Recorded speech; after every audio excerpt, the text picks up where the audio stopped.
Okay, so I want to address a common misconception about evolution. This misconception is that evolution implies chimpanzees have given birth to humans. One of the most common questions I hear about evolution is, if evolution is true, why do we never see chimpanzees giving birth to humans? This question arises from a fundamental misunderstanding about what evolution is. Imagine that this circle on the left is a species. Different factors, including genetic mutations and the environment, cause the circle to change or adapt over time. So, over time, the species that was a circle may develop a flat edge or two. Then, at some later time, another flat edge. Eventually, over an immense amount of time, millions and millions of years, it might look something like a square. Now we have a square whose ancient ancestor was a circle. Now consider this. We have a population of circles, but they become segregated because of a massive earthquake that creates an impassable fault line. Now, the red circles can no longer reproduce with the yellow circles because they are separated.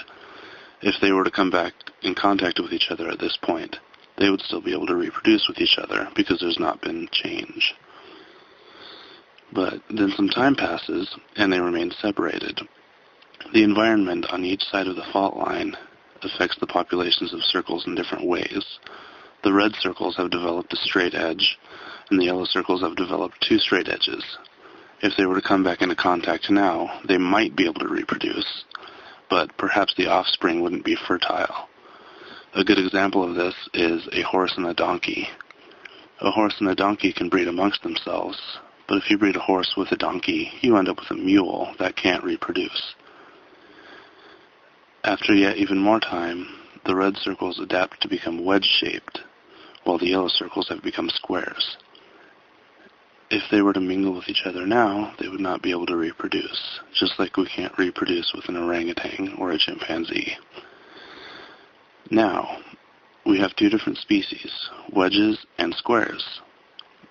Both share a common ancestor, the circle. In the exact same way, humans and chimpanzees are different species, but we share a common ancestor. Our common ancestor probably lived between 7 and 8 million years ago. So, chimpanzees don't give birth to humans for the same reason in our scenario that a square doesn't give birth to a wedge.